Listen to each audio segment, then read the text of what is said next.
O seu apelido de solteira atesta à existência de antepassados que foram verdadeiramente históricos em Portugal e que projetaram até a imagem de Portugal lá para fora. Nunca adotou o apelido do marido. Sempre fez tudo o que quis e como quis. E não é que no outro dia fiquei surpreendida quando li "Eu nunca fui eu". O que é que isto quererá dizer? Vou perguntar à nossa convidada, Helena Sacadura Cabral. Olá, Helena. Olá, Margarida. Olha, Helena, sente-se, por favor. Olha, a Helena conseguiu surpreender-me na preparação desta entrevista, embora nos conheçamos razoavelmente. Primeiro porque soube que era tratada como cuca em casa. Pior, Cuquinha. Cuquinha. E segundo, como é que uma mulher com um percurso de vida como a Helena, com uma personalidade, tem coragem de dizer "eu nunca fui eu"? Olha, antes de responder a isso, faço um percurso anterior. A Maria de Lourdes Pintacilgo, de quem eu era muito amiga, um dia irritou-se muito por causa disso, porque as mulheres são sempre definidas, não pelo que são, mas pela a sua relação com alguma coisa. A mulher a viúva de, a divorciada de, a ex de, a mãe de, a filha de. Eu comecei por ser a sobrinha do aviador no liceu. Pronto, não havia nada a fazer. Era mesmo meu tio, era irmão do meu pai. Depois E tinha o mesmo apelido, Sacadura Cabral? Depois casei, passei a ser a mulher do Nuno. Depois divorciei-me e tive enorme dificuldade. Quando dizia que era a Helena, tinha que explicitar que era a ex-mulher do Nuno, senão dava algumas confusões. E depois, quando finalmente tinha adquirido a minha identidade própria, a Helena Sacadura Cabral, acabo a ser a mãe dos Portas. Dos Portas. Portanto, ando à procura do meu destino, da minha identidade. Estou quase como aos países à procura de uma identidade própria. A casa, a família, a mesa são muito importantes para si, Helena? São. A família em primeiro lugar. A casa porque é o meu nicho, é o meu mundo, é onde eu me sinto aconchegada. E depois os prazeres, porque fazem parte da vida de todos nós. E a mesa é um prazer que nos acompanha praticamente até ao caixão, não é? Há outros que se vão perdendo. Há outros que se vão modificando. Mas a mesa é um prazer muito grande. É pena que seja pecado. Por tudo que é Por causa bom. da gula. Ou faz mal ou é pecado. Ou é caro. Com que idade é que comprou o seu primeiro carro, Helena? 30 e tal anos. Hoje aos 20 tem-se um carro nas mãos. 30 e tal anos e ainda me lembro como se fosse hoje. Eu fui comprá-lo a um stand que havia na Avenida da Liberdade, agarrada ao meu Mini, de uma cor azul celeste horrível, mas enfim, para a altura eu achei lindo, e a ter a noção de que era a primeira coisa minha, completamente minha, não paguei prestações, paguei por inteiro. Aliás, por a Helena valoriza... Eu não gosto de prestações. A Helena gosta dos prazeres. A Helena desenha as suas joias, tem as suas peles, tem a sua casa, mas valoriza única e exclusivamente o que se consegue através do trabalho. Para mim é um valor tão importante, tão grande, eu não concebo que se possa ter alguma coisa que não seja pelo trabalho. Gostaria muito que pai e mãe me tivessem deixado um património que me pudesse levar a dizer uma coisa diferente desta. Mas eu gosto de trabalhar, portanto, o trabalho dá-me prazer. E dá-lhe prazeres também. E dá-me prazeres, portanto, e faz-me ser eu, e de algum modo põe-me a nu sem eu me desnudar, mas vai havendo sempre bocadinhos de mim naquilo que eu escrevo, naquilo que eu faço, até na cozinha, nos livros de cozinha, estou lá eu. Quando digo que a cozinha é um ato de amor, é um ato de afeto, é uma refeição que se prepara para alguém de quem se gosta, para os amigos que recebemos, mais do que uma mesa, um serviço. tudo como deve ser. O que eu acho que é importante é o calor que essa refeição traz àqueles que dela aproveitam. A Helena, aliás, foi a primeira mulher economista a trabalhar no Banco de Portugal, não é? Fui a primeira a entrar, tive esse privilégio. Esse privilégio e, se calhar, também essa dor de cabeça, porque deve impor-se no mundo de homens. Na altura não foi fácil, mas eu não, quando entrei não ia para um lugar de chefia, ia para um lugar em que me chefiavam. É verdade que a sua chefe, quando nasceu um dos seus filhos, na altura não havia licenças de parto. Doutora Telvina Torroais Valente. E levava aos trabalhos ao hospital da Estefânia. O meu filho Paulo teve entre a vida e a morte, com uma pneumonia atípica, numa época em que os tratamentos eram escassos, teve uma tenda de oxigênio, teve a morrer e eu não tinha outra chance de não estar com ele no hospital. E como não podia faltar, porque eu tive filhos sem ter férias de parto, é uma coisa não que havia as férias de parto. nem sabem o que é, não havia férias de parto. Ela, para que eu não fosse prejudicada, passava no hospital, deixava-me o trabalho para eu fazer, daí a 2 ou 3 dias, quando eu dizia que estava pronto, ia-me buscar. Fabulosa. Tive a sorte de encontrar uma chefe feminina. A Porque a Helena também lutou contra tudo e contra todos. Masculino, o meu meio laboral não é? masculino. O seu pai não queria que fosse para a medicina, que era a sua primeira vocação, porque ia ver nus. Eu, aliás, acho que ele queria que eu casasse. Foi educada para casar, para ser mãe. Mas a sua mãe não pensava assim, não, pois minha mãe não pensava em relação ao namoro com o Dr. João Salgueiro. Ai, coitado do Dr. João Salgueiro, chamado aqui para a colação. Pois a minha mãe achava que que as mulheres deviam garantir o seu futuro, independentemente de casarem ou não. E sabia muito bem. Portanto, disse-lhe mais ou menos, faz o que eu não fiz. Será isso? Exatamente. Não deixes nunca a tua subsistência, a tua vida nas mãos dos outros. E eu tento fazer isso em relação aos meus filhos. A única coisa que me preocupa não é a morte, a doença ou o sofrimento, claro que me preocupam, mas é de alguma forma ficar dependente de alguém. Mas de facto era um tempo em que, isto é para os mais novos que nos estejam a ver, as mulheres não podiam abrir uma conta, nem fazer uma viagem. Nem trabalhar, a não ser que o marido deixasse. Eu não podia agregar os meus filhos no meu passaporte se o marido não desse licença. E a Helena separou-se quando eles tinham... Quase 11 anos depois de me ter casado. Tem 2 filhos também diversos, na sua maneira de exteriorizar. É verdade, em casa da minha valores. avó materna nós tínhamos 2 telefonias, acabou por ter que se comprar mais uma, portanto uma para cada grupo de filhos, porque metade era anglófilo, metade era germanófilo. E como cada grupo queria ouvir o noticiário que mais lhe agradava.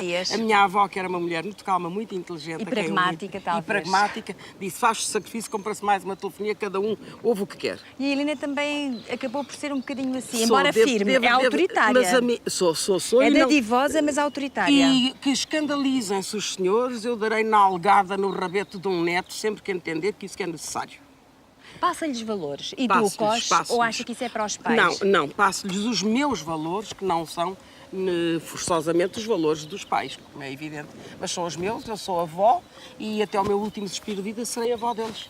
Há assuntos intocáveis por causa das sensibilidades não. das diferenças... Tabus não fazem parte da minha vida, graças a Deus. A Helena procura então manifestar uma coerência, quer dizer, dar-lhes as suas opiniões a eles. Procuro descobrir em todas as coisas e em todas as pessoas aquilo que elas têm de comum.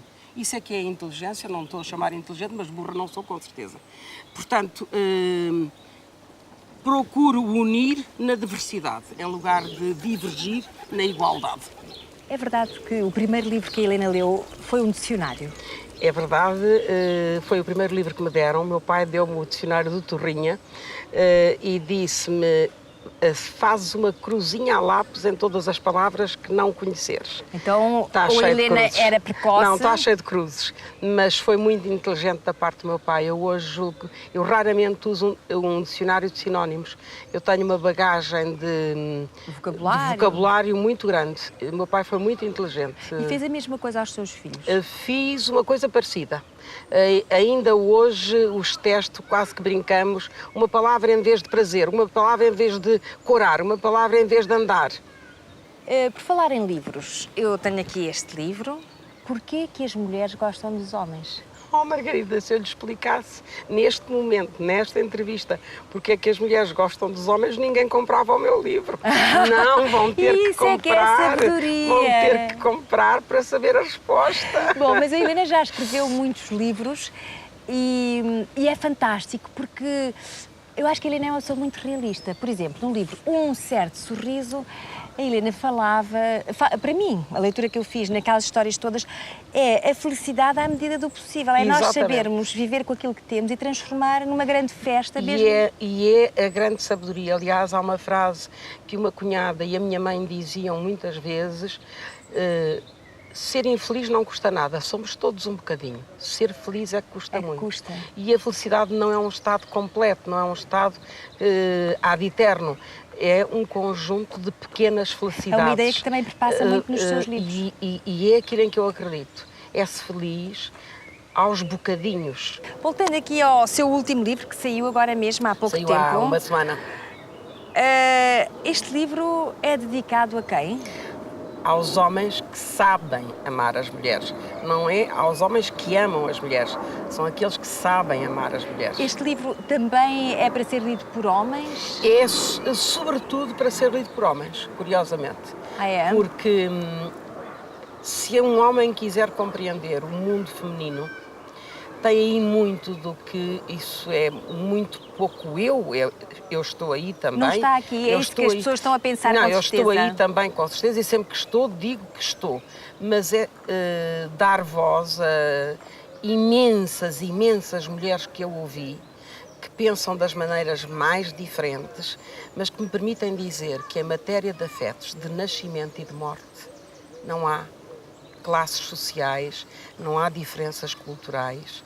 Nós amamos, nós magoamos-nos, nós alegramos-nos, quase todos da mesma forma. Como é que a Helena conseguiu chegar às conclusões a que chegou neste livro? Quais foram as bases? Porque isto é um livro mais científico, digamos assim, menos subjetivo do que os outros. É menos subjetivo. Primeiro eu tinha como ponto de partida um inquérito feito em Espanha à vida sexual das espanholas e dos espanhóis. E, portanto, fiz inquéritos, a net é uma maravilha, o correio eletrónico. Exatamente. Você leva, o mundo em evolução. Manda um inquérito para 10 pessoas e essas 10 transformam esse inquérito em 1000. Portanto, eu recebi respostas de pessoas que não sei quem são, sei que são do sexo feminino ou masculino, que têm 14 ou 70, porque o mínimo de idade com que eu fiz perguntas era entre os 14 e os 15 anos, tenho algumas respostas dessa altura, e os 70, e tenho uma senhora que me responde aos 77 anos, agora, com uma frescura imensa, aliás. O que eu gostava de saber era se as espanholas são mais picantes do que nós, porque elas afirmaram que uma das partes do corpo do homem que mais gostam a partir dos 45 anos, os olhos vencem em todas as idades. Dizem muito, não é? Dizem muito. Além da voz, da palavra, o olhar disseca, devassa-nos no bom sentido. Elas dizem, e os espanhóis sabem isso, que uma das coisas que as mulheres de mais de 45 anos mais apreciam nos homens são as nádegas. E as portuguesas? Não me disseram isso, mas quando eu referia isso, aquelas com quem eu tive a oportunidade de falar, que foram as primeiras, disseram-me, bom, isso não é tão impossível de acontecer, não tínhamos era a coragem naturalmente de dizer. Mas depois falei com 2 ou 3 espanhóis que conheço e disse, mas toda a gente sabe que as mulheres... O Joaquim Cortés deve estar bem cotado nas mulheres de mais... Tem um belo culo. Bom, isto agora não passam legendas, mas portanto chegou a conclusões engraçadas. Eu sei que a Helena deu uma educação firme, como já falámos, mas ao mesmo tempo aberta, a ponto de ter dito aos seus filhos que se eles não se revissem na maneira como os queria educar, que tinham a porta aberta para viver. Para entrar e para sair. E o Miguel não resistiu e foi viver com o pai aos 13 anos. A Helena diz uma coisa muito engraçada, que no fundo ele viu no pai aquilo que a Helena sempre viu. É assim uma pessoa tão fascinante, o arquiteto Nuno Portas. É talvez a pessoa mais fascinante que eu conheci em toda a minha vida. Ficou uma pessoa diferente depois de o ter conhecido? não seria quem sou se o não tivesse conhecido. Mas porquê, Helena? Porque aprendi com ele muita coisa essencial. Os meus pais deram-me uma educação muito clássica, muito tradicional. O Nuno foi uma lufada de ar fresco na minha vida. A arte. A arte, a cor, os volumes, a modernidade. Portanto, tinha mais abertura, era uma pessoa mais aberta. Era um homem do seu tempo, artista. Os meus pais eram as pessoas do seu tempo, de uma educação clássica, formalista. O meu pai era advogado, portanto deram-me tudo aquilo que me podiam dar. Deram-me ainda a capacidade de perceber coisas diferentes. E lá está. Essa capacidade é que permitiu adorar e admirar um homem. E até ao meu último suspiro de vida direi sempre que, de facto, lhe devo muito. Aliás, a sua noção, o seu conceito de divórcio é curioso. Divórcio é uma coisa que acontece na vida das pessoas, porque o período de validade dos amores hoje é complicado, mas as razões que levam muitas vezes as pessoas a divorciarem-se aos 30, aos 50 ou aos 60 quase não têm razão para ser. Mas eu li uma vez a Helena dizer que o divórcio é mais uma separação de corpos e de casas. Exatamente. Do que uma zanga, ainda por cima havendo filhos. Aquilo que eu entendo hoje que o divórcio é uma vivência diferente, mas hoje há imensos casais que são marido e mulher, casados pelo civil e há alguns até pela igreja, e que decidem ter quartos separados, que decidem viver em casas separadas. O mundo dos afetos é uma coisa muito complicada, é que não pode obedecer a coisas estáticas, evolui. Um casal ao fim de 30 anos não é a mesma coisa que um casal quando se inicia a sua vida.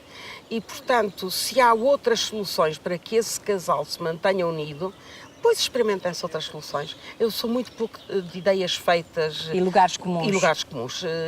E, sobretudo, eu sei que não sei o que os outros sabem. Ou seja, quem sou eu para poder achar que o que é certo é isto e o que é errado é aquilo. O que é certo e o que é errado, em sociedade é evidente que tem que haver baias e normas. Familiarmente, para dentro da nossa casa, já basta o que o governo pretende às vezes fazer, que é entrar dentro da nossa casa e ensinar-nos a viver. Calminha aí, a porta da entrada é a porta da privacidade. E em relação aos vossos dois filhos, quem é parecido com quem? Fisicamente bem, o Miguel é igual a si. É muito parecido comigo. A gargalhada mas dizem, por exemplo, as minhas amigas que o Paulo é muito parecido comigo. Ora, eu acho que ele é parecido com o pai, a menos que eu me tenha tornado parecida com o pai, naturalmente há aqui às qualquer coisa. Acontece. Não, temperamentalmente o Miguel é muito parecido comigo, o Paulo é mais parecido com o pai. O Paulo é muito parecido com o pai. Em feitio também, não só feitio. fisicamente. Mas tem, sobre o pai, tem uma alegria de viver que é talvez mais minha. Tem uma muito boa disposição, gargalha com muita facilidade. Agora, a gargalhada do Miguel, quando atira a cabeça para trás e fecha os olhos, é muito sua. É igual a mim, é. Mas o Miguel é muito parecido comigo. Que imagem é que eles têm da mãe? Não sei. O Paulo diz que eu sou uma mulher fantástica e o Miguel diz que é uma mulher fantástica. Não, diz que eu sou a mulher de direita que vive mais à esquerda que ele conhece. Bem, isso é o melhor elogio na boca dele é com certeza o melhor elogio. E outra coisa engraçada, apesar destas gargalhadas, eu estou muito divertida a conversar consigo. A Helena volta e meia vai-se tornar reclusa, como quem diz, num mosteiro. Numas irmãs hospitaleiras. Mas porquê? É a noite, é a outra face. Não, preciso de ir buscar bagagem de silêncio à vida agitada, de ruído, de ressonância, que é o nosso cotidiano. Uma parte, se calhar, alimenta a outra, não é? E, de algum modo, eu sou católica. Mas só se batizou aos 19 anos? Sou uma católica consciente, portanto. Foi mesmo uma opção? E escolhi, foi uma opção. Nunca me arrependi até hoje da opção que tomei. Pese embora divergências que tenho com o lado menos humano da Igreja, quando os homens que representam a Igreja se esquecem que o fundamental é amar o semelhante. Muito bem, e, portanto, amá-lo mesmo nas divergências, nas dificuldades, nas diferenças. Vamos só terminar, porque eu penso que o amor mais conseguido, mais total, da sua vida são os filhos. São. Isto percebe-se por esta entrevista e por tudo aquilo que a Helena costuma dizer. Sou a melhor obra que eu fiz. Mas às vezes anda com o credo na boca. Uma Às vez vezes disseram-lhe o seu filho caiu, não foi? Estava no lançamento de um livro da Luísa e recebi uma mensagem a dizer: o teu filho caiu. E eu, não me passou pela cabeça a política, que está sempre ausente da minha cabeça, quase por esforço. Julguei que era o avião do Miguel que tinha caído e fiquei numa angústia. Depois percebi que era o governo do Paulo que tinha caído. Se calhar até foi um alívio. Olha, eu diverti-me imenso e, como já disse aqui várias vezes, consigo é sempre um prazer conversar. E voltei a este jardim botânico tropical. É tropical. Ao fim de muitos anos. Eu estive aqui em 80... como jardim tropical. E isto é uma beleza. Helena, sabe quando é que eu estive aqui a última vez? Em 83, quando foi a gravação do teledisco do António Variações com o tema É para amanhã. É para amanhã. Consigo não daria. Não, é para hoje. É para hoje. É para hoje. E devo dizer uma coisa, como não estou a fazer propaganda de nada privado, nem de nada que seja meu, não deixem de visitar este jardim, que é uma beleza. Isto é uma verdadeira beleza. E, para além de tudo, foi uma gostosa conversa num jardim tropicalíssimo. Muito obrigada, Helena. Obrigada, uma conversa quente, como sempre consigo. Muito obrigada.